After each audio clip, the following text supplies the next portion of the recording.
आप कभी दाऊद से मिले? जी। कहाँ पे मिले थे आप उनसे? दाऊद की बेटी की शादी। बहुत सारे ऐसे मेहमान होंगे जिन पे आपकी नजरें गई होंगी, तो आपको लग रहा होगा कि मैं आज कहाँ आई हूँ। भारत से कम लोग दिखे, पाकिस्तान से थे बाकी के लोग। आज दाऊद इब्राहिम कहाँ है, आपको कुछ आइडिया है? मेरे सूत्र बताते हैं पाकिस्तान में तो नहीं है, पर है। बताया जाता है वो काफी बार इंडिया भी आया। क्या आपको ऐसा कुछ पता चला? आज भी क्रिकेट में वर्ल्ड में देखा जाए बैटिंग बहुत चलती है, बट इसमें बोला जाता है कि कहीं ना कहीं बहुत ज्यादा आज भी इन्वॉल्व है। जब मैं इकबाल मिर्ची से मिलने गई थी तो उसने किसी भी फिल्म एक्ट्रेस से उसके पति के साथ मिलके पैसा लगाया है। बॉलीवुड या फिर फिल्म इंडस्ट्री या जितना मीडिया इंडस्ट्री है, कुछ ना कुछ कंट्रोल आज भी है तो उसका। डॉन को अपने जीवन पे फिल्में बनानी थी, कोई हीरोइन पसंद, आज भी वैसा ही है। कोई ऐसी जगह थी जहाँ पे दाऊद बहुत अक्सर जाता था उस टाइम पे मुंबई में। इतने सारे कंट्रीज की एजेंसीज पीछे पड़ी हुई हैं, बट आज तक दाऊद इब्राहिम को कोई पकड़ ही नहीं पाया। डी कंपनी को इस्तेमाल करने वाले एस्टैब्लिशमेंट इतने बड़े थे, अगर कोई उसामा बिन लादेन के साथ काम कर सकता है, ऐसे किसी इंसान को शैडो में रखोगे? दाऊद को मारने की कोशिश की थी, बहुत बार कोशिश हुई हमने पाकिस्तान जाके पकड़ने की, मारने की। इतना दाऊद के नाम को ही क्यों ग्लोरिफिकेशन मिला? That was a narrative, a perception created over a period of time. कोई ऐसा नाम हो तो आपको लगता था कि ये दाऊद को टक्कर दे सकता है अगर बनता तो?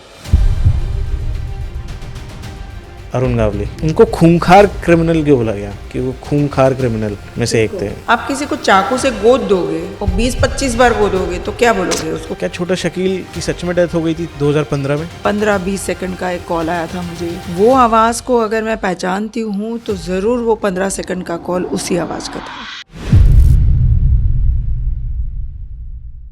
सो नमस्ते दोस्तों, welcome back to the Pratik show. जो आज का हमारा टॉपिक है वो भी बहुत इंटरेस्टिंग है एंड उसके साथ जो आज की हमारी गेस्ट हैं वो उससे ज़्यादा इंटरेस्टिंग है, क्योंकि आज आपके सामने होंगी मिसेस शीला रावल, जो कि एक जर्नलिस्ट हैं एंड उनको 35 इयर्स से ज़्यादा का जर्नलिज्म में एक्सपीरियंस है। और उससे बड़ी बात, she is the only crime reporter जो 15 से ज़्यादा गैंगस्टर्स या जिनको आप डॉन बोलते हो, इंक्लूडिंग दाऊद इब्राहिम, छोटा राजन, शकील, कितने अनगिनत नाम हैं जिनसे वो पर्सनली मिल चुकी हैं रूबरू। तो उनके पास जो इन्फॉर्मेशन है या नॉलेज है जो आपको वो डिलीवर कर सकती हैं, दैट इज समथिंग यूनिक। आज के इस एपिसोड में आप सुनोगे कुछ अनसुनी कहानियों को, जानोगे कुछ अनसुने फैक्ट्स और किस्से। तो बने रहिए इस पॉडकास्ट में एंड मैं मिलता हूँ सीधे आपको पॉडकास्ट के अंदर। उससे पहले अगर आपने मेरे चैनल को सब्सक्राइब नहीं करा है अभी तक तो मेरे चैनल को सब्सक्राइब जरूर कर देना, बिकॉज ताकि मैं आपके लिए ऐसे ही अच्छे गेस्ट लेकर आता रहूँ। तो बने रहिए शो में, मैं मिलता हूं सीधा आपको पॉडकास्ट में and you are watching Mrs Sheela Rawal only on the Pratik show.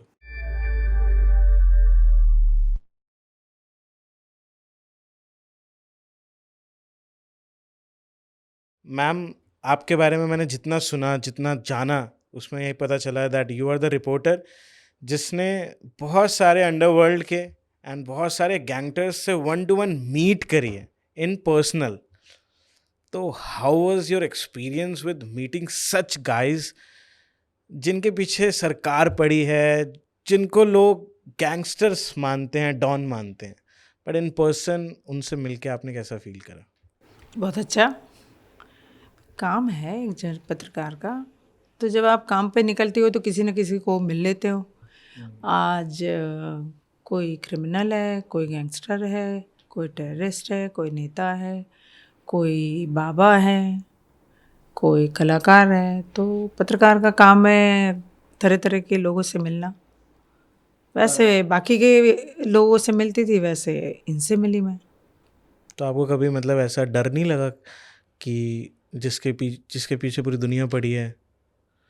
डर क्या होता है? डर कुछ ऐसा होता है जो इंसान को फील होता है तो इंसान थोड़ा सा घबराता है। हाँ, मुझे नहीं पता डर क्या होता है। अच्छा, ऐसे लोगों से आप जब मिले, क्या आपने उनकी आंखों में कभी डर देखा है कि उनके ऊपर उनको डर होता तो वो होते ही नहीं।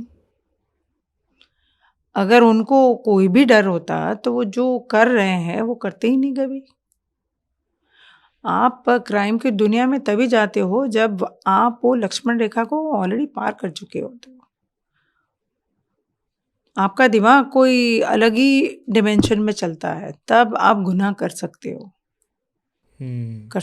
करवा सकते हो, सोच सकते हो, किसी को हार्म करने की, किसी को मारने की या कुछ ऐसी चीज़ करने की जो दूसरों को नुकसान करे। तो ऐसा आदमी का दिमाग बहुत अलग तरीके से चलता है। कैसे अलग तरीके से चलता है, मैं चाहूँगा थोड़ा सा एक्सप्लेन करो, लाइक नहीं, अलग साइको, तरीके से मतलब हाँ, थोड़ा साइको होते हैं। हाँ, आप कह सकते हो क्योंकि जिसको दुनिया नॉर्मल मानती है वैसे नॉर्मल इंसान होते हैं तो दूसरों को नुकसान नहीं पहुंचाएंगे और जो अपने फायदे के लिए किसी को नुकसान कर सकता है और बहुत सारे लोगों को मार भी सकता है या उनकी एक्टिविटी से लोग मर भी सकते हैं, तो उनकी उनकी जो दिमागी हालत होती है वो बिल्कुल अलग होती है। कोई गिल्ट होता ही नहीं है, अगर होता तो वो क्राइम की दुनिया में जाते ही नहीं कभी। तो ना शर्म होती है ना गिल्ट होता है, उनके लिए एक ब्रेवाडो है, कर दिया, मेरे नाम से कोई डर रहा है, वो पावर है, किसी को डराना पावर है। उनको अच्छा लगता है कि लोग उनके नाम से डरते हैं, खौफ खाते हैं। तो ही काम चलेगा। आपके बारे में जब मैं रिसर्च कर रहा था तब मैंने एक चीज़ देखी, छोटा शकील एक ऐसा नाम है जो दाऊद के साथ भी था, अंडरवर्ल्ड में भी बहुत बड़ा नाम है, बट 2015 में एक खबर आती है कि छोटा शकील मर चुका है, छोटा शकील अब नहीं है। बट कुछ लोगों का कहना ये भी है कि वो जिंदा है। क्या छोटा शकील की सच में डेथ हो गई थी 2015 में? हो गई थी, पता नहीं, खबर आई थी, बहुत सारे लोगों ने ये जानने की कोशिश की। चूँकि वो मेरी करियर में कुछ 15-20 बार मुझे कॉल कर चुके हैं और इंटरव्यू हो चुका है, बातचीत हो चुकी है, तो एक परसेप्शन बना हुआ है कि मैं जानती होंगी। तो लोगों ने मेरे से भी जानने की कोशिश की कि वो ज़िंदा है कि नहीं। रशिया में हार्ट अटैक आया वैसी खबर आई थी। फिर कुछ पुलिस वालों से ये भी सुना कि दाऊद इब्राहिम ने किसी से बात की थी और वो टेलीफोन में ये खबर सुनाई गई थी। तीसरी बात हमने ये भी सुनी थी कि थाईलैंड के किसी पुलिस वाले ने इंटरपोल को लिख दिया था कि ये आदमी ज़िंदा नहीं है तो उसको इंटरपोल से निकाल देना चाहिए। खैर उस लेटर के बारे में तो जब छानबीन की तो पता चला कि इट वाज बोगस, जो पुलिस वाला था, लेटर भी था, जो भी। तो मुंबई पुलिस ने शिनाख्त की थी, देश की एजेंसियों ने पता किया था कि नहीं है। बात यह है कि शकील के पीछे ना सिर्फ भारत की एजेंसियां हैं, लेकिन दुनिया के कुछ ऐसे भी लोग हैं जिनके शय में शायद उन्होंने काम किया है और अब उन एजेंसियों के साथ में शायद वो नहीं काम कर रहे हैं या उन्होंने पाला बदल लिया है, तो वो भी उनके पीछे पड़ी है। So this could have been a safe way कि आप मुर्दा जाहिर कर दो इंसान को तो उसके पीछे फिर कोई लगे ना। पर मुझे याद पड़ता है कि 2015 के बाद में यकीनन एक बार तो शायद 10-15-20 सेकंड का एक कॉल आया था मुझे कि जिसमें मुझे कभी ईद का फ़ोन आता था तो मैं कैसी हूँ पूछने के लिए या ईद मुबारक करने के लिए या शायद बताने के लिए कि वो है। तो ऐसा एक छोटा कॉल आया था। अब कौन से देश से क्या, क्योंकि आपको पता है अब तो ऐसा है कि आप कहीं से भी फ़ोन मिला लो, किसी भी सिम कार्ड से मिला लो, तो उससे ज़्यादा कोई फ़र्क नहीं पड़ता है। लेकिन मज़े की बात यह है कि जब मैंने कोर्ट में छोटा शकील की आवाज़ पहचानी थी, मतलब अभी तक मैं जिस शख्स को छोटा शकील जो अपनी पहचान बता के मुझे इंटरव्यू जो शख्स देता आया है, वो आवाज़ को अगर मैं पहचानती हूँ तो ज़रूर वो 15 सेकंड का कॉल उसी आवाज़ का था, तो शायद वो ज़िंदा है। तो जैसे एक नैरेटिव फैलाया गया। वो मैं नहीं जानती, पर खबर आई थी और देश विदेश की बहुत सारी एजेंसियां ढूंढ रही थी कि वो ज़िंदा है कि नहीं है, वो कंफर्म करना था। हम्म, पर पिछले 10 साल से तो जितना उनका भारत में कॉल आता था या बातचीत होती थी, वैसा नहीं है, क्योंकि टेक्नोलॉजी अब बहुत बदल गई है। इंसान को लोकेट करना आसान हो गया है। तो ये बहुत मुमकिन है कि जिस तरह से पहले वो बात करते थे वैसे ना करे अभी। हम्म, कोई भी गैंगस्टर अगर किसी को भी फ़ोन करता है या टेररिस्ट किसी को भी फ़ोन करता है तो वो ट्रेस हो ही सकता है।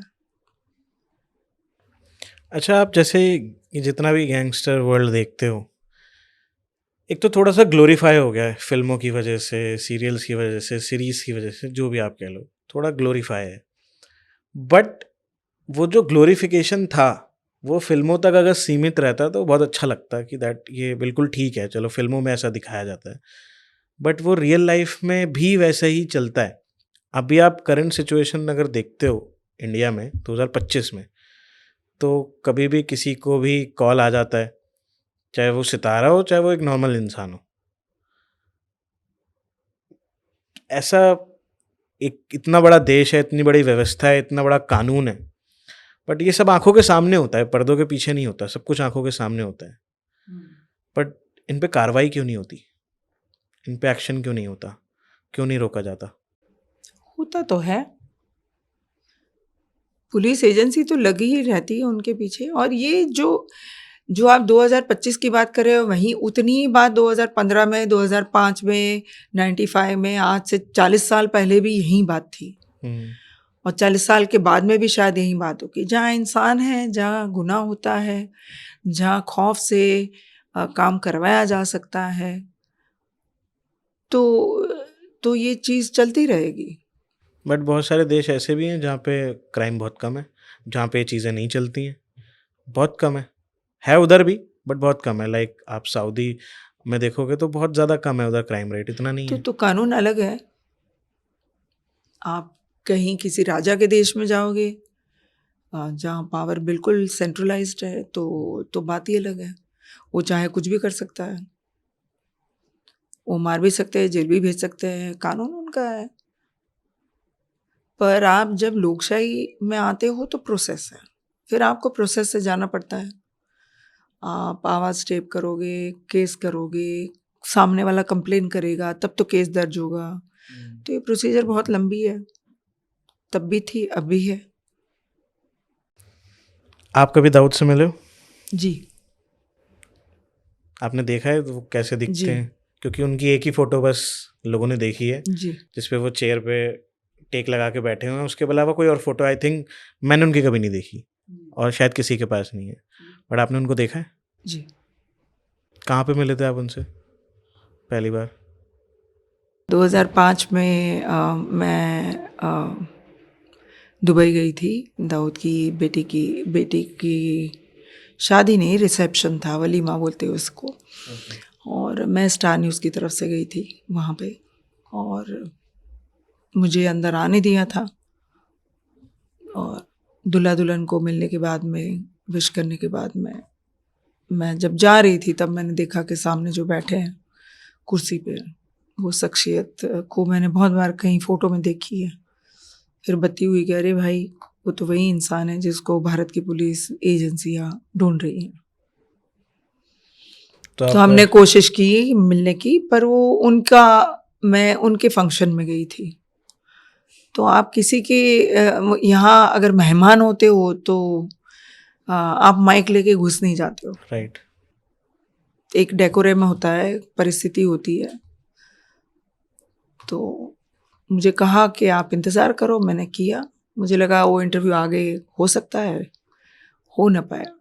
फ़र्क इतना है, मेरे आगे भी बहुत आधा dozen journalist Dawood, gangster Dawood को मिल चुके हैं। और जब वो दुबई में दरबार होता था तब तो फिल्म स्टार से लेके पत्रकार से लेके कोई भी जा सकता था, इंटरव्यू भी देते थे, दिए जाते थे, छपे भी हैं। हाँ, सिलेक्टिव होते हैं, ऐसा नहीं है कोई भी जाके पहुंच जाएगा। जब तक आप इंसान ना चाहे तब तक तो इंटरव्यू हो ही नहीं सकता। बिल्कुल। तो किया है, लेकिन मुंबई के धमाकों के बाद में जब ग्लोबल टेररिस्ट का लेबल लगा, उसके बाद में उसको उस शख्स को देखने वाली मैं इकलौती। You are the only one हाँ जिन्होंने उनको अपनी आंखों से लाइव देखा है। जी, मतलब कभी आप न्यूज़ में पढ़ते थे कि मूंछ निकाल ली है, कॉस्मेटिक सर्जरी हो चुकी है, फलाना हो चुका है, वैसा कुछ नहीं था। ये लुक्स लाइक जैसे दिखते। हाँ, जो आपने तस्वीर में देखा वैसा इंसान। हाँ, उम्र का फ़र्क होता है, जब आप 30 साल के होते हो और जब आप 50 पार करते हो तो आप कैसे लगते हो, तो उम्र दिखती है इंसान पर। आज दाऊद इब्राहिम कहाँ हैं? आपको कुछ आइडिया है कि दाऊद इब्राहिम कहाँ हैं? क्योंकि बहुत सारे लोग बोलते हैं ही इज़ इन पाकिस्तान। मेरे सूत्र बताते हैं पाकिस्तान में तो नहीं है अभी, पर है किसी देश में तो है। चाहे वो कुछ एजेंसी बताती है चाइना में है, कुछ एजेंसी बताती है अफ्रीका के किसी देश में है। तो है, तो हमसे भाग के कोई छुप रहा हो वो तो बात अलग है, लेकिन जब आपके पीछे CIA हो या जब आपके पीछे वेस्टर्न एजेंसी एस्टैब्लिशमेंट पड़ा हो, तब आप छुपने के कौन से रास्ते अख्तियार कर सकते हो, कौन से देश में छुप सकते हो, वो बात ही अलग है। और जब आप उस शादी में गए थे तो वो शादी, मैं कह सकता हूँ, एक डॉन की शादी थी। तो उस शादी में तो बहुत सारे ऐसे मेहमान होंगे जो जिन पे आपकी नज़रें गई होंगी, तो आपको लग रहा होगा कि मैं आज कहाँ आई हूँ। भारत से तो कम ही थे, खोजने की कोशिश की लेकिन उतने दिखे नहीं, क्योंकि हमारी एजेंसी को ये जो वलीमा हुआ था वो बड़ा बढ़ चढ़ के हुआ था, क्योंकि जावेद मियांदाद का बेटा था। तो क्रिकेट की दुनिया में जावेद मियांदाद का तो नाम है, तो सेलिब्रिटी, ऊपर से दाऊद इब्राहिम की बेटी, तो जो हाइप हुआ था वो बहुत भयंकर लेवल का हुआ था।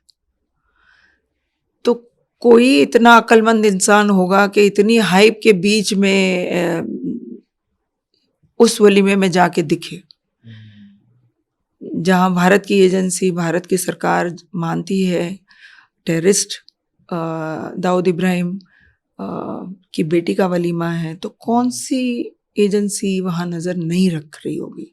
सही बात है। तो भारत से कम लोग दिखे, पाकिस्तान से थे बाकी के लोग। दुबई से, दुबई की रॉयल्टी थी, उनका जब अंदर जाना आना जो मूवमेंट थी, तो मतलब दुबई की रॉयल्टी उधर थी। हाँ हाँ, He was there present. एक समय था उनके साथ, उनका बिजनेस भी चलता था। दुबई एक बहुत बड़ा सेंटर था, अब नहीं है बट था।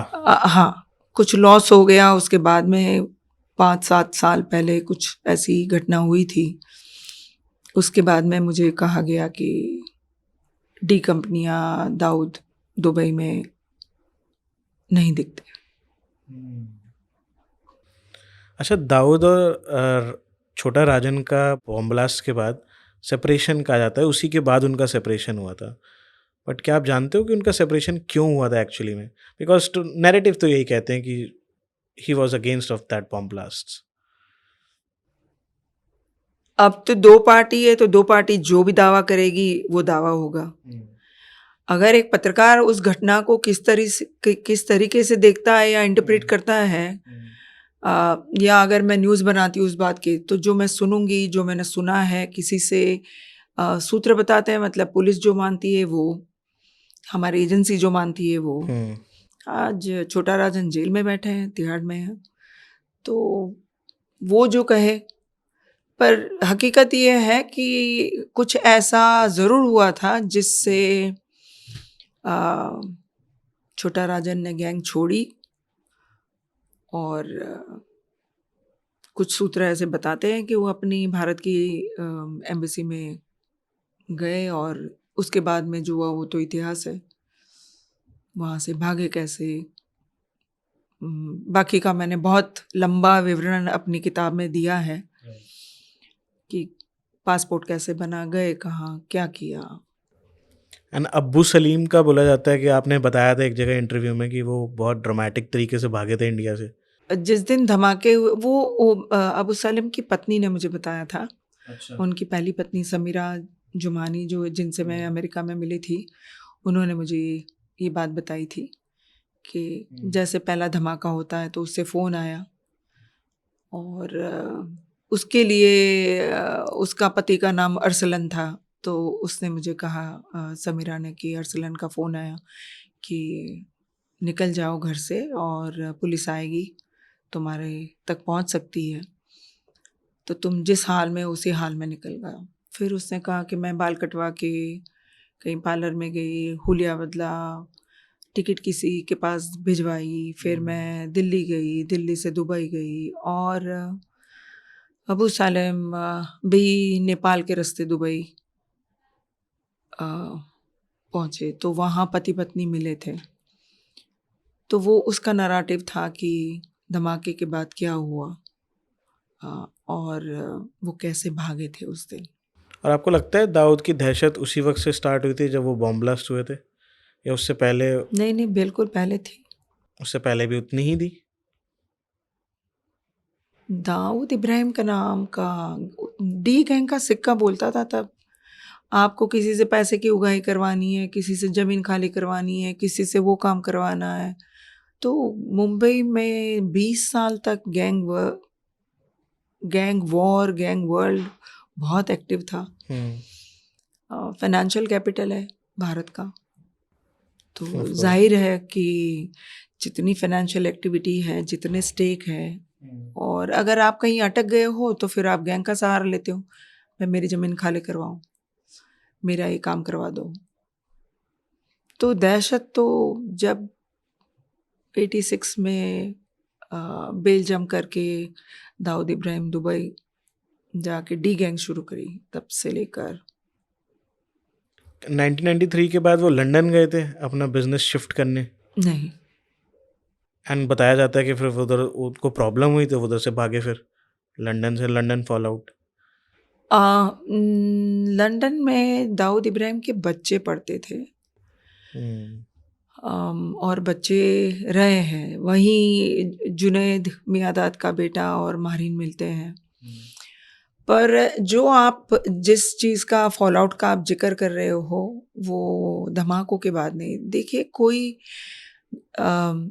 जब गैंगस्टर इंटरनेशनल लेवल पे पहुंच जाता है और अगर आप सुनते हो कि वो नारकोटिक्स में है, आर्म्स में डील करते हैं, ह्यूमन ट्रैफिकिंग में है, शिपिंग कंपनियां चलती है, जब आप ये सब सुनते हो तो कोई बड़ी विश्व की एजेंसी की सह के बगैर तो आप ये काम कर ही नहीं सकते। कोई अपना जहाज लेकर आर्म सप्लाई नहीं कर सकता। बिल्कुल। तो ऐसा माना जाता है कि जब उसके दाऊद के बच्चे लंदन में रहे, लंदन में पढ़े हो, तो कहीं ना कहीं MI6 को पता ही था कि दाऊद कहाँ है और क्या कर रहे हैं। तो रिसेंटली जो आप फॉल आउट की जो आप बात कर रहे हो, जिक्र कर रहे हो, वो जब मैंने आपको बताया कि ऐसा माना जाता है कि उन्होंने पाला बदल दिया, भाई कभी वेस्टर्न एजेंसियों के साथ काम करते थे जहां ओसामा बिन लादेन का नाम आता था, CIA का नाम आता था, MI6 का नाम आता था, कभी आपने मोसाद का नाम सुना, ऐसी तरह तरह की एजेंसियों का नाम सुनते रहते हैं। पर वहाँ से अगर उनका कोई डी गैंग का शिफ्ट हुआ है जो चाइना, ईरान, रशिया की दूरी पे है, तो वो राइवल है। बिल्कुल। जब ये हुआ उसके बाद में आप पढ़ने लगे कि भाई लंदन में फॉल आउट हुआ है, जाबिर मोतीवाला को पकड़े हैं, इनको पकड़े हैं। जितना एक्टिविटी खुले तौर पे या क्लोज डोर में होती थी, तो जब ऐसी एजेंसियां आपके पीछे पड़ती है, लंदन में रहना मतलब ब्रिटिश एजेंसी की जानकारी के बगैर आप कैसे रह सकते हो। और अगर वहाँ आप पढ़ते हो अखबार में कि फॉल आउट हुआ, लंदन का कोई अखबार ऐसी खबर लिखता है, उसका मतलब कि आपने ऐसा कुछ किया है तो ये लोग आपको नहीं छोड़ेंगे। तो आपका धंधा पानी तो बंद करेंगे ही करेंगे, लेकिन आपके पीछे भी पड़ेंगे। फिर आप सुनोगे कि यूएन में नाम आ गया। फिर वो एक पूरा सर्कल है। तो एक वेस्टर्न एजेंसी में आएंगे तो फाइव आइज में आप आ गए, जहाँ जहाँ ब्रिटिश कॉलोनी है, रानी की हुकूमत चलती है, वो सारे देश को फाइव आई बोलते हैं, वो आ जाती है। तो जब वेस्टर्न एजेंसी पीछे पड़ती है तो ऐसी खबर आती है कि यहाँ से खदेड़ दिया, वहाँ धंधा पानी बंद हो गया, वहाँ वो हो गया। मतलब जस्ट फॉर द न्यूज़। नहीं, जब ऐसी न्यूज़ आती है तो आपको न्यूज़ के पीछे की जो खबर समझनी चाहिए वो ये है कि ऐसा ज़रूर कुछ हुआ है कि जो लोग उनको श्रेय दे रहे थे, वही लोग आप आज उनके पीछे पड़े हैं। पीछे पड़े। तो भारत तो क्या मारेगा, इतने सारे देश की एजेंसियां, अभी जो आप डायलॉग सुनते हो, इतने सारे देशों की एजेंसी, तो शायद अभी ये सच लग रहा है। और ये मजाक बिल्कुल नहीं है, क्योंकि इन सारों की नज़रों से बच के अगर आप जिंदा हो कहीं पे, तो वाकई में बड़ी बात है। और आप ये कभी मत समझना कि वो उनको छोड़ देंगे कहीं से। So the Hunt is on.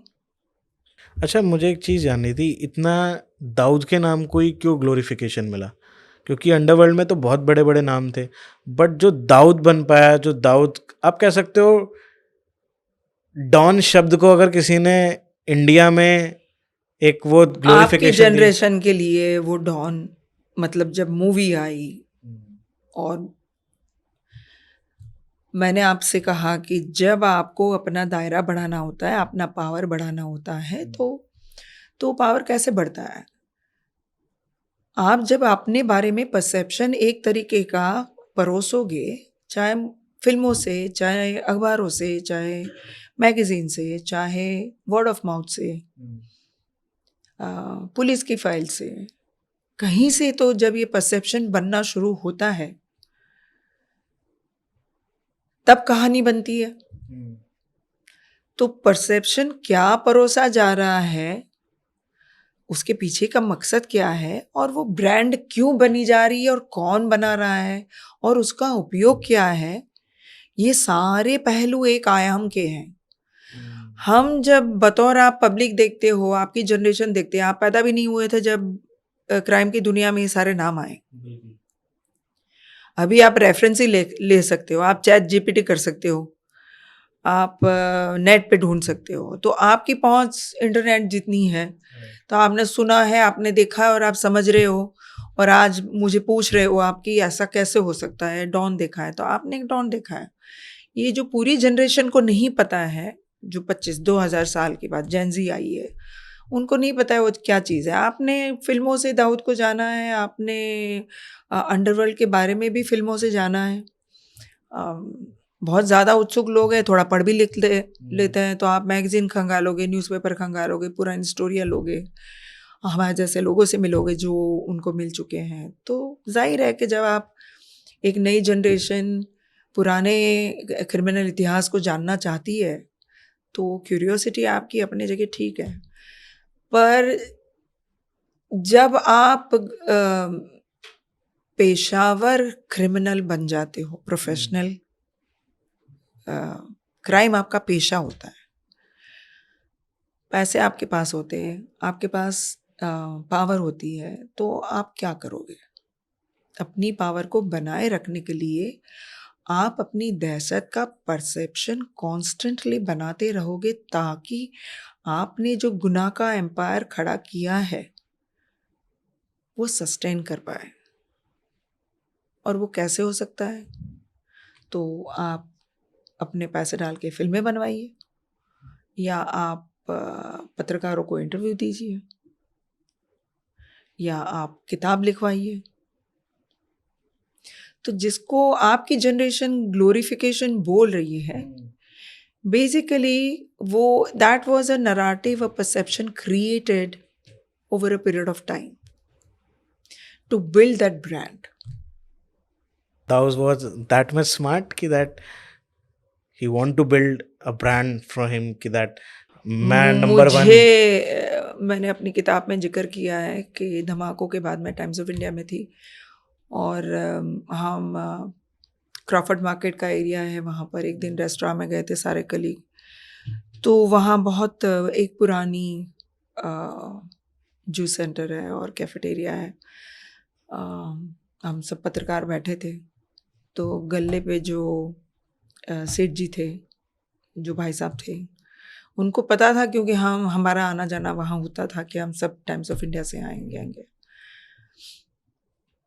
तो वो आए, उनको बहुत बुरा लगा था कि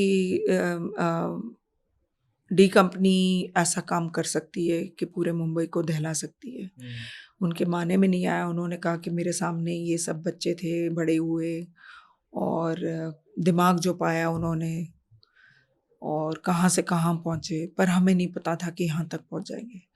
फिर वो मुझे कहते हैं, हम सबको कहते हैं कि दिमाग अगर इस लड़के का सही चलता तो आज कोई इंडस्ट्रियलिस्ट होता हो। मतलब 2-4 का नाम लेकर मुझे बोल रहे हैं, जैसे हम नहीं कहते टाटा बिरला, अंबानी, अडानी, ऐसे बड़े नाम बोलते हैं। तो उन्होंने कहा कि लड़का सही होता, अगर सही लाइन पे चलता तो वो भी कुछ होता। मतलब he was a smart mind but on the wrong way। उनको देखने वाले किसी ने मुझे ये बताया आपको? हाँ, मैं 93 94 की बात कर रही हूँ, तब की बात कर रही हूँ। बेशक जब जो इंसान का फोब्स, देखो कभी कभी क्या होता है, इंसान अच्छे और बुरे दोनों तरफ आप देखोगे तो you have to be at the right place at the right time, और at the wrong place at the wrong time, whatever you say. और फिर आपकी तकदीर आपको प्रोपेल करती है। और फिर तो जब आप एक चीज़ में चले जाते हो और आप थोड़े स्मार्ट होते हो, थोड़े ज़्यादा स्मार्ट होते हो, स्ट्रीट स्मार्ट होते हो, तो फिर आपको हवा देने वाले लोग तो बहुत मिल जाएंगे, आपका उपयोग करने वाले लोग बहुत मिल जाएंगे।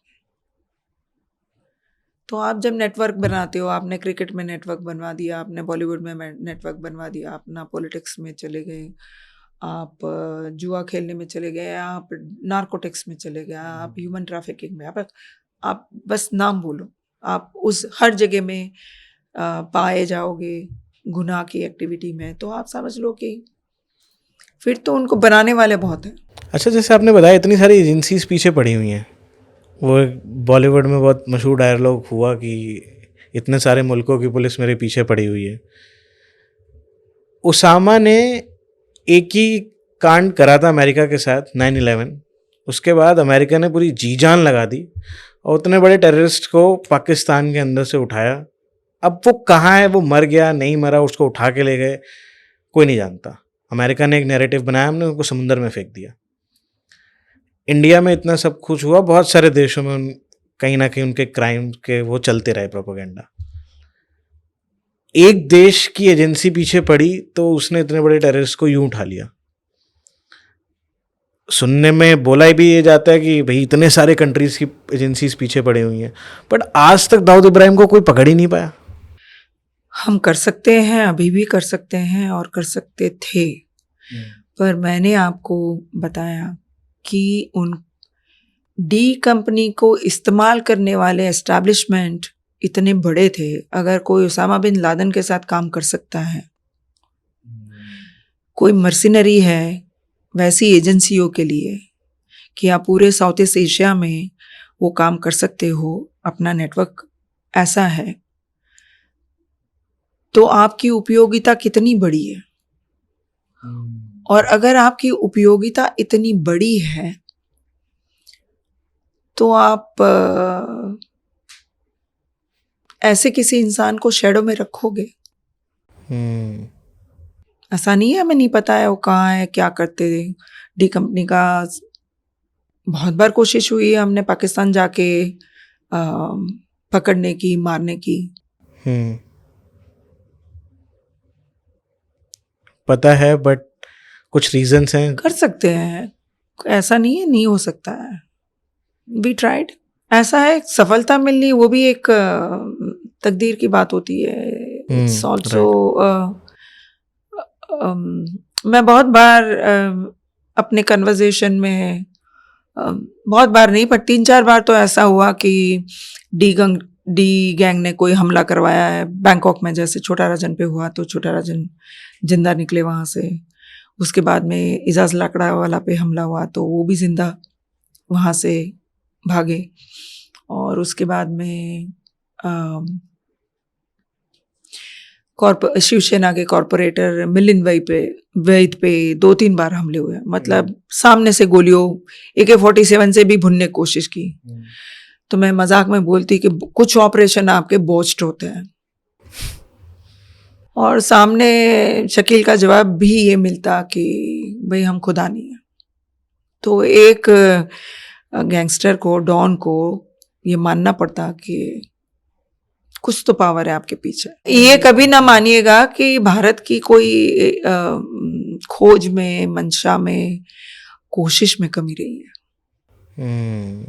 बट कुछ पावर्स हैं जो एस्केप करने में अभी हेल्प तक करती रहे हैं। हैं। अभी वैसे भी बड़े पावर उस पूरी डी कंपनी के पीछे पड़े हैं। और शायद यही एक वजह थी कि हमने खबर सुनी, और हम आए दिन खबर सुनते रहते हैं कि छोटा शकील दाऊद नहीं रहे, इंतकाल हो गया, हार्ट अटैक आया, मर गए, मार दिए, सुनते रहते हैं। बट ये टाइम टू टाइम चलाए जाते हैं ताकि we are were and will be in the game of perception. अच्छा, जो आप दाऊद के बारे में इन्वेस्टिगेट कर रहे थे, आपने करी है इन्वेस्टिगेशन, कोई ऐसी जगह थी जहाँ पे दाऊद बहुत अक्सर जाता था उस टाइम पे मुंबई में? नहीं, बार्स एंड ऑल, क्योंकि ऐसी बहुत सारी स्टोरीज आती हैं कि वो उधर बहुत जब frequent- नहीं, जब मतलब मैंने तो अंडरवर्ल्ड कवर करना शुरू किया तब तक दाऊद, राजन, शकील सब जा चुके थे, सब फ्यूजिटिव थे। ओके, बट उसके बाद उसके भी आप पहले- ऐसे लोगों से मिल लिए? हाँ, You were मतलब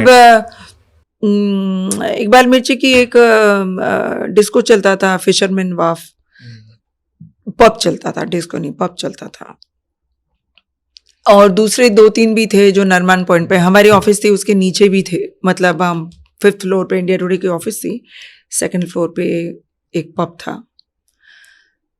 तो सुनते थे, पर तब तो जैसे आप दिल्ली में सुन रहे हो, अभी कितने दिल्ली के आप डॉन के नाम लोकल है, और कोई कहे कि आप फलाने पब में फलाने को देखा था, तो कौन सी बड़ी बात है? हाँ, व्हाट्स अ बिग डील?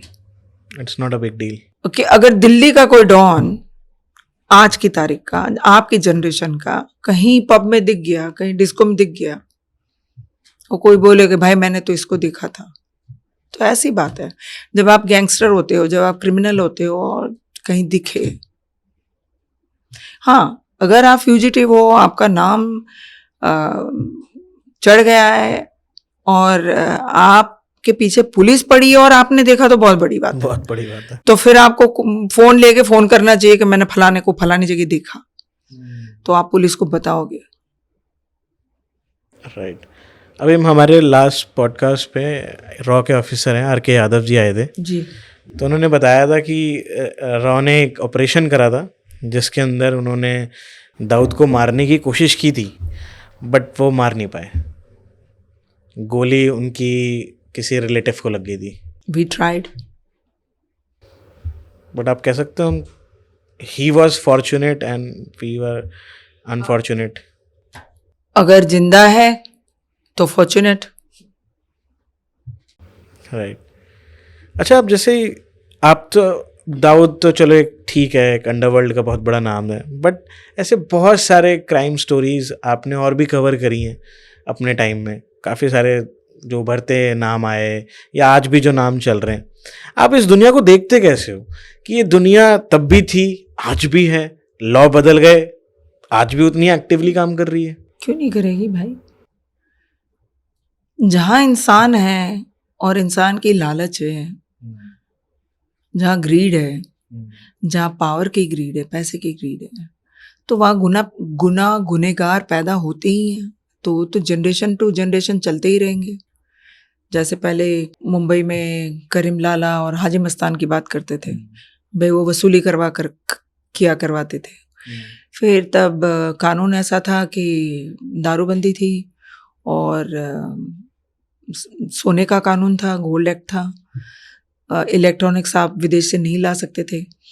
तो ये सारे जब कानून होते हैं तो आप स्मगलिंग करते हो, भाई वो चीज़ जो जहाँ आपके यहाँ नहीं मिलती है वो अगर आप ला के बेचोगे तो फ़ायदा होता है आपको पैसे का, तो आप ऐसा काम करोगे।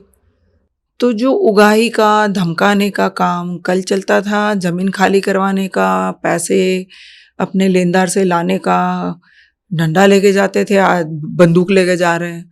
आने वाले समय में बात और अलग हो जाएगी। तो जनरेशन टू जनरेशन, जब फिर हाजी मस्तान की बाद वाली जो जनरेशन आई, पठान और दाऊद गेम हुई, तो फिर गोलियां चलने लगी। एक कदम और आगे आए भाई, वो जमाने में लाठियां चलती थी, वायलेंस नहीं था। आप अपना अपना एरिया पकड़ के बैठे हो, अपने अपने सेट पकड़ के बैठे हो, काम चल रहा था। तो गुनाह का लेवल वो था। उसके बाद में जब गोलियां चलने लगी तो एक दूसरे के लोगों को मारने लगे, तो फिर बात बदल गई। फिर आपको देश छोड़ के भागना पड़ा, फिर पुलिस आपके पीछे पड़ी।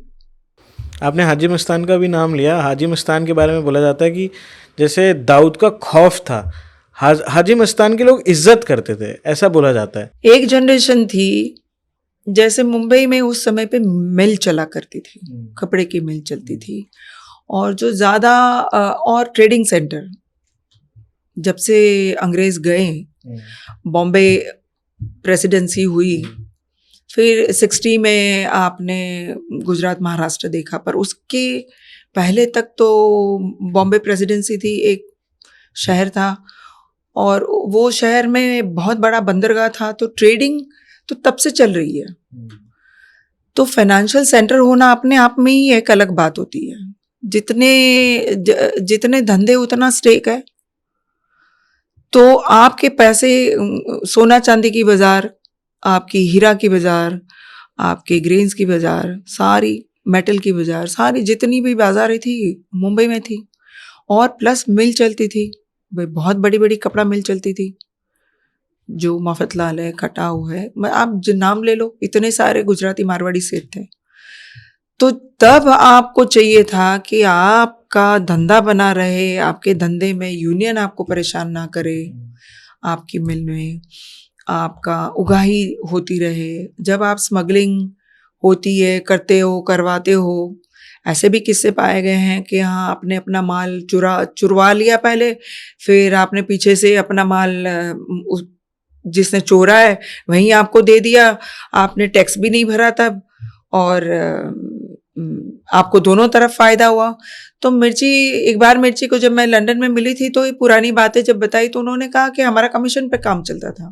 भाई सेठ जी का 15% का 20% का कमीशन है। अच्छा। क्या आपको शिप आएगी, माल चोरी करना है तो आप बचाओगे टैक्स, और फिर पीछे से वो माल ले लेते थे, अपना माल ही अपने ये लोग पहुंचा देते थे। माल की कुल जो टोटल कीमत होती थी उसका 15% मिलता था उनको। तो भाई गुनाह कौन करवाता है? तो इनको आपने बनाया, फिर बनने के बाद में तो उनको भी पता है कि हो सकता है। फिर जो आपकी जनरेशन ने देखा फिल्मों में कि वो बिस्किट की चोरी हुई, फिर ये हुआ, फिर वो हुआ सोने की, तो फिर वैसा होने लगा।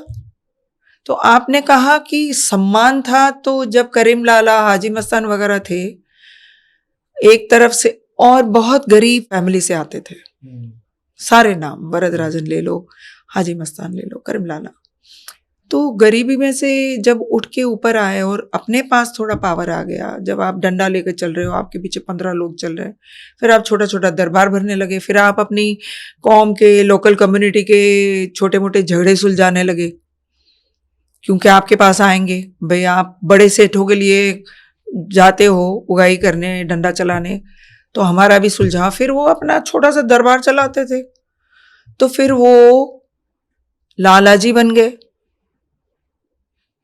एक छोटा सा दरबार चला के वो, वैसे हाजी मस्तान रॉबिन हुड बन गए। भाई अपनी कौम के लोग हैं, किसी की शादी करवानी की, किसी की पढ़ाई है, कहीं की दवाई करवानी है, ऐसा हम सुनते थे।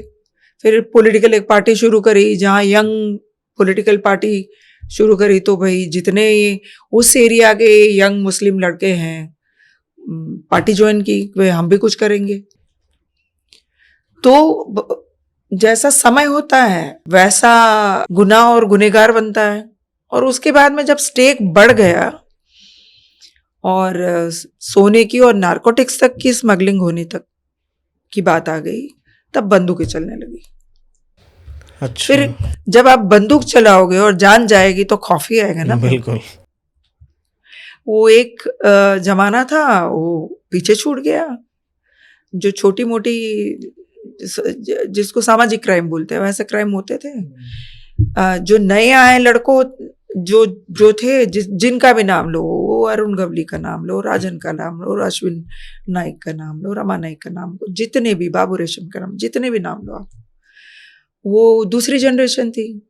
तो जब वहां स्टेक बढ़ा पैसे का, तो बंदूकें चलने लगी। तो भाई आप किसी की जान लोगे तो खौफ ही खाओगे, फिर उसमें कोई सम्मान नहीं आएगा। और बाय द वे वो सम्मान कैसा था, एक अपनी छोटी सी रजवाड़े, छोटी सी कॉलोनी, छोटे से दरबार का सम्मान था। जैसे ही आप पुलिस के हत्थे चढ़े या पुलिस में आप बतौर क्रिमिनल दर्ज किए गए, तो समाज आपको अलग दृष्टि से देखता है ना। बिल्कुल, जो उनका अपना कम्युनिटी थी उसमें सम्मान था। हाँ, पर फिर भी जब पुलिस थी तो ऐसा नहीं था कि जब जो अभी चल रहा है, फिर तो भाई AK-47 आ गई। एक हमला ऐसा भी हुआ जहां AK-47 से गोलियां चली, तो फिर तेरी बंदूक मेरी बंदूक से बड़ी कैसे? फिर हम मॉडर्न बंदूकें लाएंगे, गन लाएंगे। आप बॉम्ब ब्लास्ट में 93 में बहुत सारा असला आया था, राइट हो गए उसके बाद में, आप अपने आप को बचाने के लिए। और मुंबई का पूरा जो टेक्सचर था, हार्मनी थी, वो सब राइट के बाद खत्म हो गया था। आपने भी बताया जैसे आप इकबाल मिर्ची से मिले थे जी। एक जिक्र ऐसा आया था कि इकबाल मिर्ची इंडिया वापस आना चाहते थे, बट वो आ नहीं पाए। What was that? मैं इंटरव्यू में गई थी, तब मुझे कहा कि मुझे वापस आना है, मुझे ब्रिटिश पासपोर्ट नहीं चाहिए, मतलब लाल पासपोर्ट नहीं चाहिए, ऐसा कहा। तो उनकी जो दूसरी पत्नी थी, हिना कौसर, जो कि आसिफ की बेटी, जिसने मुगले आजम बनाया था, उनकी बेटी, और वो खुद स्टारलेट थी, हीरोइन थी एक जमाने में, वो ब्रिटिश नेशनल थी। और उनकी पति होने के नाते उनको, एंड प्लस जब ब्रिटेन में एक ऐसा भी कानून है कि आप असाइलम मांग सकते हैं, किसी देश के आप गुनहगार हो तो आप पॉलिटिकल असाइलम मांग सकते हो। तो भैया आपने अप्लाई किया, पर जहां आपकी उपयोगिता है तभी आपको मिलेगा। तो जो मैंने आपको कहा कि पर्दे के पीछे सरकार, एजेंसियां जो भी काम करती है, वैसे काम में अगर आप काम के हो तो आप टिक सकते हो। पर वो हुक पे थे कि उनको एक कागज था, परमिशन थी और रह रहे थे। पर एक समय ऐसा आएगा कि आपको पासपोर्ट लेना पड़ेगा, आपको नागरिक बनना पड़ेगा। तो मुझे कहा कि मैं अपने देश में मरूंगा, चाहे मेरे देश की जेल में मरूंगा, पर इन पे भरोसा नहीं करूंगा।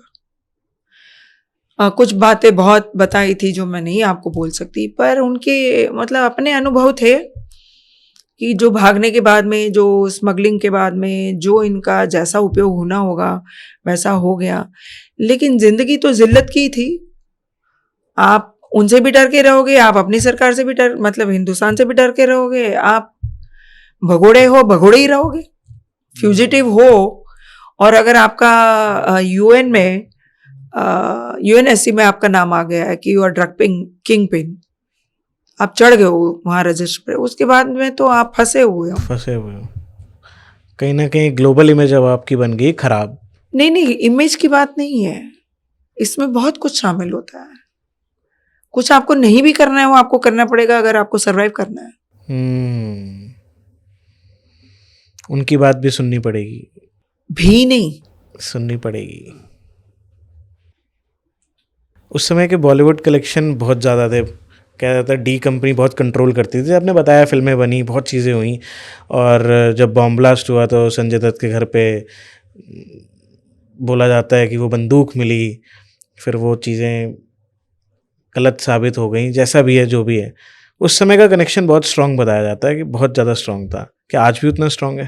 क्या लगता है आपको कि आज भी बॉलीवुड या फिर फिल्म इंडस्ट्री या जितना मीडिया इंडस्ट्री है, कुछ ना कुछ कंट्रोल आज भी है तो उसका? सीधा तो कहीं हो ही नहीं सकता। Not possible. सीधा तो कहीं नहीं हो सकता ना। जब आप टेररिस्ट हो, ग्लोबल टेररिस्ट हो, तो आप कहीं आ ही नहीं सकते धंधे पानी में। पर्दे के पीछे अगर कोई फ्रंट है और आप इन्वेस्टमेंट करवा रहे हो तो बहुत मुमकिन है, हो भी रहा है। लव स्टोरीज बहुत थी दाऊद की इन बॉलीवुड। वो जमाना मैंने कहा ना कि वो अलग था। डॉन को अपने जीवन पे फिल्में बनानी थी, कोई हीरोइन पसंद, आज भी वैसा ही है, आई एम श्योर ऐसा ही होता होगा। आपको कोई पसंद आ गया तो आप उसको बुला लोगे। तो ये बातें जो आपने सुनी है और आप नेट पे पढ़ रहे हो, तो था वैसा। गए तो जान से गए ना। आप किसी टेररिस्ट के साथ कोई संबंध नहीं रख सकते। अगर आप कोई भी रिश्ता रखते हो तो आप भी एडिंग एंड अबेटिंग में अंदर जाओगे। फिर आप पत्रकार हो, फिर आप फिल्म मेकर हो, आप पॉलिटिशियन हो, आप बिजनेसमैन हो, आप कोई भी हो, अगर पाया गया कि आपका धंधा चल रहा है, जैसे भरत शाह का मामला हुआ था, वैसे तो अगर पाए गए कि आप कर रहे हो तो फिर आप जेल में हो। अच्छा, दाऊद कभी बताया जाता है वो काफ़ी बार इंडिया भी आया, क्या आपको ऐसा कुछ पता चला जब आपको कोई है किस्सा पता हो गया? मुझे तो फोन करके नहीं बोला था कि शिला में आया हूँ, आप मुझे आके मिल लो, ऐसा नहीं हुआ था। बातें हैं, मुमकिन होने में तो कुछ भी मुमकिन हो सकता है। और अगर कोई बात बता रहा है, एविडेंस नहीं आया। क्योंकि मैं आपसे ये क्वेश्चन इसलिए पूछ रहा था, बहुत सारे पॉडकास्टों में बहुत सारे लोग जाते हैं और ये बताते हैं और बहुत श्योरिटी के साथ बताते हैं कि ये ऐसे आया था, यहाँ आया था, वैसे हुआ था। That's why I was asking from you. जिनको जो पता है, मुझे नहीं पता। पर मैं एक बात आपसे कहती हूँ, आज के प्राइमरी इंफॉर्मेशन जो होती है उसको मानना चाहिए। आने को आ सकते हैं। मैंने भी सुना है कि भाई वो बरेलवी मुसलमान है, मतलब दरगाहों में मानते हैं, और अजमेर शरीफ में और कलियारे शरीफ में श्रद्धा ज़्यादा है। अच्छा। और माहिम दरगाह में है तो देख चढ़ती है, सब कुछ होता है। और जो आपने सुना वैसे मैंने भी सुना है कि वो आके गए, चार्टर फ्लाइट से आए थे और मत्था टेक कर गए हैं। एन एलिफेंट पास ऑपरेशन जो था श्रीलंका के अराउंड, वो क्या था? क्योंकि मेरे को जानना है कि एक एलिफेंट पास ऑपरेशन बड़ा इंटरेस्टिंग नाम है। तो वो जो आपने रिसर्च किया है उसमें डिटेल तो दी होगी। yes. तो आपने लिट्टे के बारे में सुना था, LTT के बारे में? राइट। मैंने तो मुझे तो थाई पुलिस ने बताया था और किसी अमेरिकन नागरिक से मेरी मुलाकात हुई थी तो उन्होंने मुझे बताया था कि भाई डेस्परेशन में जब आप एयर ड्रॉप करवाते हो हथियार को, तो वैसे कोई पुलिस में, तो जब जाफना के पास में एलिफेंट पास मतलब कि एक जो जगह है, आप घाट बोल सकते हो उसको, वो लिट्टो ने रोका था और वहाँ एम्बुश हुआ था। तो उसके लिए हथियार चाहिए होंगे। तो सप्लाई के लिए जब आप ड्रॉप करते हो, एयर ड्रॉप करते हो, मतलब कि क्राइसिस है, नहीं तो आप शिप से भेजोगे। पर वो श्रीलंका के वाटर में जाने के बजाय, समुद्र में जाने के बजाय इंडिया में आ गए तो पकड़े गए, हथियार पकड़े गए। हमने कहीं उसको इंटरसेप्ट किया था और पकड़े गए। तो ऐसा ऑपरेशन था। मतलब कहानी का मोटा मतलब ये है, डी कंपनी, डी गैंग वैसे ऑपरेशन में शामिल। आप अगर आर्म्स सप्लाई में हो, आर्म्स डिस्ट्रीब्यूशन में हो, तो आप ये काम कर सकते हो। आप जैसे इंडिया में देखते हो अभी दिल्ली साइड, यूपी साइड काफ़ी सारे गैंगस्टर हैं जिनका नाम अभी बहुत ज़्यादा आप देखते हो बहुत राइस पे है। कभी इसको धमकी दे दी है ना भाई, आप देख रहे हो पंजाब साइड में भी कभी कनाडा में गोली चल जाती है, कभी पंजाब में ही गोली चल जाती है किसी के घर पे जिनसे पैसे मांगे। सिद्धू मूसेवाला केस हुआ था, बहुत तो सारे किसी ऐसे जमाने में मुंबई में भी ऐसा ही होता था। जो आज हो रहा है जी सेम। जी। आपको कभी लगता है कि दैट पॉलिटिकल कनेक्शन भी होते हैं जिस वजह से ये चीज़ें आज ये लोग भी नहीं। होते हैं? हाँ, यहाँ बाहर कहीं पे भी किसी की शय के बगैर एक आदमी कहीं बैठ के कोई बड़ा काम करवा ही नहीं सकता। आपको या तो लॉजिस्टिक सपोर्ट है किसी ऐसे इंसान का जो सिस्टम के अंदर है, तो नेक्सस के बगैर तो कोई क्राइम हो ही नहीं सकता, बड़ा क्राइम नहीं हो सकता। तो आप अगर ओवरसीज ऑपरेशन करवा रहे हो तो आपको लॉजिस्टिक सपोर्ट कौन देगा? तो नेक्सस तो होनी ही होनी है। पकड़े भी गए लोग, बहुत लोग पकड़े जाते हैं जी, पकड़े भी गए हैं, सरकार ने एक्शन भी लिए हैं। लेकिन हम बोलते हैं ना कि गुनहगार 2 कदम आगे होता है, दे आर स्मार्ट। पुलिस पीछे होती है ऐसे। क्या ये हमारे लॉ सिस्टम पुलिस की कमजोरी है? ऐसा तो नहीं कह सकते आप। हर देश में होता है। अभी अमेरिका में क्या हुआ, पॉलिटिकल असैसिनेशन हो गया, खुलेआम, दिन दहाड़े। इंडिया में आपको ऐसा लगता है कि दाऊद के राइवल में या दाऊद जितना बड़ा कोई बंदा था जो दाऊद को टक्कर दे सकता था, but he was not, no more, नहीं बन पाया उतना बड़ा? कोई आपको लगा ऐसा कोई चेहरा याद हो, कोई ऐसा नाम हो तो आपको लगता था कि ये दाऊद को टक्कर दे सकता है अगर बनता तो? बहुत हद तक तो राजन ने दिए, छोटा राजन ने। छोटा राजन के अलावा कोई नाम आपको लगता है मुंबई गैंग वर्ल्ड में कोई था? हाँ, अरुण गवली। अरुण गावली। हाँ, एक टाइम पे गवली एक ऐसा गैंगस्टर क्रिमिनल रहा है कि उनको खूंखार क्रिमिनल क्यों बोला गया? हत्या होती थी इसलिए। आप किसी को चाकू से गोद दोगे और 20-25 बार गोदोगे तो क्या बोलोगे? उसको खूंखार नहीं बोलोगे। तो जब आप वैसी हत्याओं में शामिल हो या आपका नाम आता है तो जाहिर है कि आप खूंखार हो जाओगे। जहाँ चाकू से कूदने के बाद आप गोली मारोगे तो बात अलग है कि इंसान मर गया एक ही सेकंड में, पर जब आप किसी को 10-20 बार गोद के जाते हो तो इसलिए खूंखार बोलते हैं। और ऐसे हथियारों का मिलना कैसे पॉसिबल हो पाता है? अभी आप सिद्धू मूसेवाला केस हुआ था, उसमें शायद A56 से उनके ऊपर हमला करा गया सिद्धू मूसेवाला का। I am not sure A56। तो मैंने आपको बताया कि मैं तो आपको 90 की बात कर रही हूँ। 90 में जब टुवर्ड्स एंड राइट हो जाने के बाद में जो शिवसेना के कॉर्पोरेट पर AK-47 से हमला हुआ था, तब की बात कर रही हूँ, तब भी हुआ था। तो अब होना तो कोई बड़ी बात है ही नहीं। बट उस समय तो एक चीज़ था, टेक्नोलॉजी नहीं थी, फ़ोन नहीं था, ट्रैक नहीं कर सकते आप, 10 चीज़ों को देख नहीं सकते। बट आज तो बहुत चीज़ें, आज ये सप्लाई कहाँ से आती है, कहाँ से बनती है कि दैट आज भी जहाँ से ड्रग आता है, जहाँ से बाकी की सारी तस्करी होती है, वहाँ से हथियार की तस्करी भी होती है। सिस्टम में कुछ ऐसे लोग भी तो होते हैं जो मैंने आपको अभी कहा कि नेक्सस बगैर तो कुछ हो ही नहीं सकता।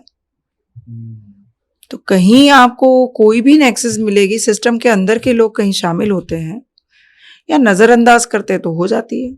मैम अगर एक चीज़ देखते हैं, आज भी जैसे बैटिंग ऐप बहुत ज़्यादा चलते थे, बेट्स बहुत ज़्यादा चलते हैं, आज भी क्रिकेट में वर्ल्ड में देखा जाएगा बैटिंग बहुत चलती है, बट इसमें बोला जाता है कि कहीं ना कहीं ये गैंगस्टर्स और ये चीज़ें बहुत ज़्यादा आज भी इन्वॉल्व हैं हाँ, है। इन सब चीज़ों में। है। आप जानते हो कि जी। दैट कहाँ से ये चीज़ें रन मैं करती नहीं, हैं? मैं ये नहीं जानती हूँ कि वो कहाँ से और कैसे पैसे लगा रहे हैं, पर वो है इतना मुझे पक्का पता है। इट इज़ ट्रू हाँ, हाँ, हाँ। कि वो चीज़ उस पर रन करती है, इनके बिहाइंड ये हाँ, बिहाइंड हाँ। होते हैं। जब मैं एक बार मिर्ची से मिलने गई थी तो उसने किसी फ़िल्म एक्ट्रेस से उसके पति के साथ मिलके पैसा लगाया है, ऐसा जानने मिला। अब एविडेंस नहीं होते, इंसान क्या करेगा उसके आगे। लेकिन जब से ये आप प्राइवेट क्रिकेट हो गई, आईपीएल होती है वगैरह होती है, जो लोगों का इन्वेस्टमेंट है उसमें और आप एक दूसरे के साथ मैच खेल रहे हो, तो उसमें कौन कहाँ से कैसे पैसे डालता है, बेनामी पैसे कैसे डालता है, वो किसको पता ना। सारे सोर्सेज आप पैसे के वहाँ छान नहीं सकते, पर सुना है वो तब से एक्टिव है, आज भी एक्टिव है। मेरे मानने का ऐसा कोई कारण नहीं है कि क्रिकेट और सट्टेबाजी से अंडरवर्ल्ड का कोई लेना देना नहीं है। आज भी उतना ही लेना देना है जितना कल था। जितना कल था। हाँ। अच्छा, आपके एक्सपीरियंस में, आपने पत्रकारिता में आपको बहुत एक्सपीरियंस है, बहुत लंबा अनुभव है, शायद मेरे मेरे मेरी उम्र से बहुत ज़्यादा अनुभव है, 35 साल का अनुभव है, आई एम जस्ट 25। जी जी। तो पत्रकारिता का दुनिया में क्या ऐसी चीज़ होती है, मुझे ऐसा कभी कभार दिखता है, क्या आपके पास उतनी ही इंडिपेंडेंस रहती है जितनी दिखाई जाती है? कहाँ दिखाई जाती है? मतलब जितना आप जैसे ओपनली होके बोलते हो, जिन टॉपिक्स को आप कवर करते हो, हर कोई इसी का एक नैरेटिव है, वो उस टॉपिक पे कवर करता है। मैं आपके सामने ही बैठी हूँ इतना सारा करने के बाद में, जो मैंने किया जीवन में वो सब छपा, वो सब दिखा टीवी पे, और मैं आपके सामने बैठी हूँ। नहीं, मीडिया हाउसेज आपको इंडिपेंडेंस मैं देते हैं। एक बात अपने लिए कह सकती हूँ, बाकी की बात नहीं कह सकती। राइट। कि मैंने जितना इन्वेस्टिगेशन किया, जितनी स्टोरी की, मैंने इस देश के 4-5 बहुत नामी गिरामी कंपनियों के साथ काम किया है, और कहीं से भी मेरी स्टोरी कभी किल नहीं हुई।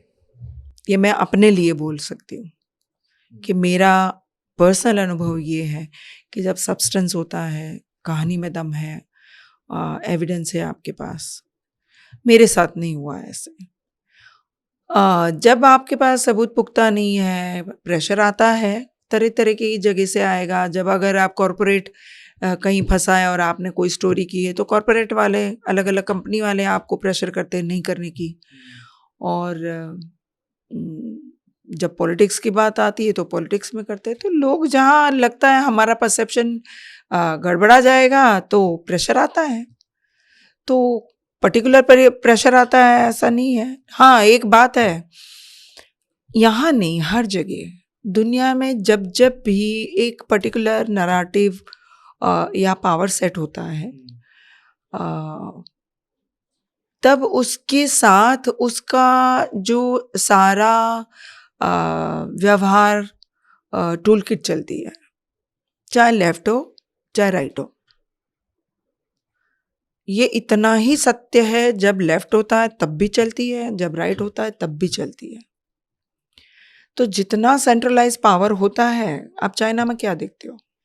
सेंट्रलाइज पावर है। आप रशिया में क्या देखते हो? सेंट्रलाइज है। देन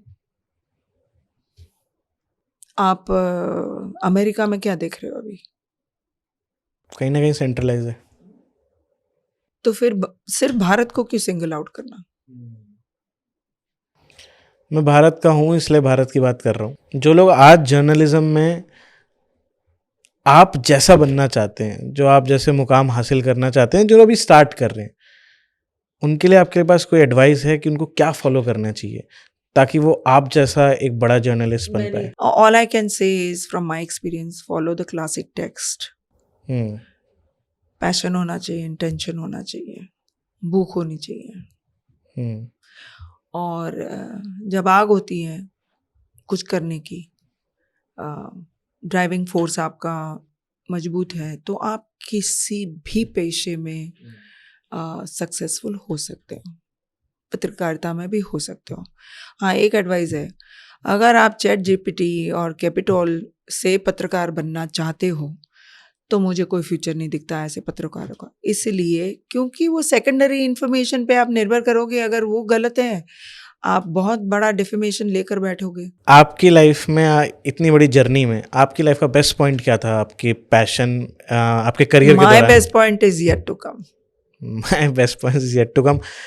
किसी भी अनुभवी इंसान से उसके फील्ड के बारे में पूछो तो वो ज़्यादातर यही जवाब देता है कि my best point is yet to come. जिस दिन आप ये मानने लगोगे कि आपने बेस्ट कर लिया, आपका ग्रोथ उसी घड़ी पे रुक जाएगा। पर आपको कभी तो लगा होगा कि हाँ यार आज आपको नहीं पता है, मैं मेरी अपनी बात करती हूँ ना, तब मैं कहती हूँ हमेशा, जब दुनिया को जो स्टोरी बहुत बड़ी लगी और संस्था को स्टोरी बड़ी लगी और हमने कुछ ब्रेकिंग न्यूज़ लाए, हमने कुछ एक्सक्लूसिव लेकर आए, तो ग्लोबल एक्सक्लूसिव, वर्ल्ड एक्सक्लूसिव आजकल हम बोलते हैं, जब हम ही लेकर आते हैं तो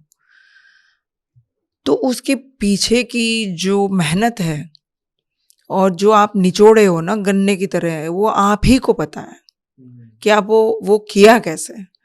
तो वो जब हो जाता है ना, तब एक ही फीलिंग होती है, इट्स अ डीप साई, हो गया, थैंक गॉड हो गया कि आप जो काम करने निकले हो वो काम हो गया। तो तब वो पैरामीटर में नहीं आता अरे कितना किया क्या किया, पर जब आप कर रहे होते हो, प्रोसेस में होते हो, तब तो उतना ही स्ट्रेस है, इतनी मेहनत है, तो इट्स ऑलवेज लेबर पेन। और आपने अपनी असफलताओं से क्या सीखा इस करियर में, जर्नलिज्म में? उठ के वापस करो। Every time get up. Of course, मेरी डिक्शनरी में there is no, everything is possible. If at all I have achieved anything in my life, in my profession, I would say only one thing.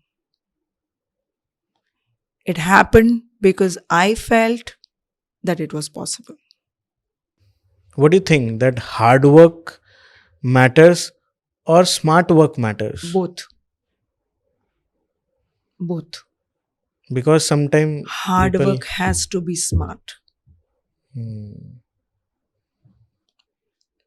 Being smart is not enough. Shortcut जीवन में कहीं नहीं है, ये तो मैं पक्का बता सकती हूँ विद सर्टेनिटी। आपको लाइफ में फेम मिला, आपको कभी ट्रोल भी हुए होगे?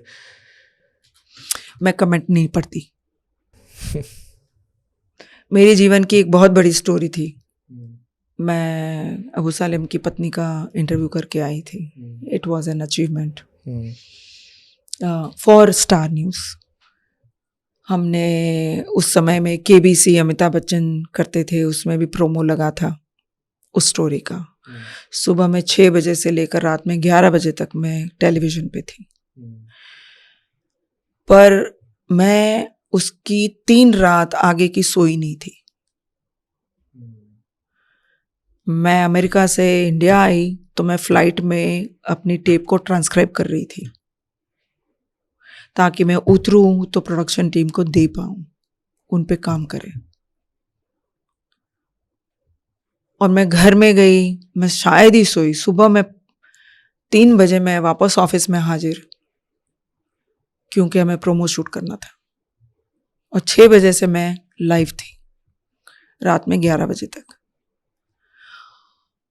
और फिर मैं जो सोई तो दूसरे दिन मैं सुबह में शायद 7:30-8 बजे तक उठी। मेरा फोन बंद था, साइलेंट पे था। तो 500 मैसेजेस, कितने मिस कॉल, मुझे पता ही नहीं था।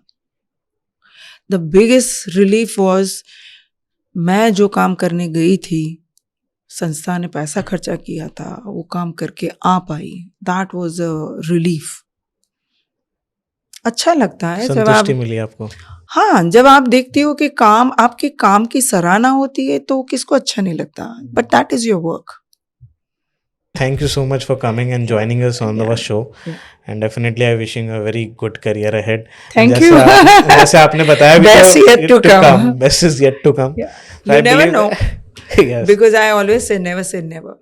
Right. Never said never. Never say never. Thank you ma'am, thank you so You're much most welcome. Guys. आपने अगर ये एपिसोड पूरा देखा है तो कमेंट करके मुझे जरूर बताना कि आपको एपिसोड कैसा लगा। और इस एपिसोड के अगर आपको छोटे एंड शॉर्टर एक्सपीरियंस करना है तो हमारा दूसरा चैनल है द प्रतीक शो, आप उसको भी जाके सब्सक्राइब कर सकते हो। इस लॉन्ग फॉर्म कंटेंट का हम शॉर्ट क्लिप्स बनाते हैं ताकि आपको शॉर्टर वे में एक्सपीरियंस मिल जाए, आप उसको भी देख सकते हो।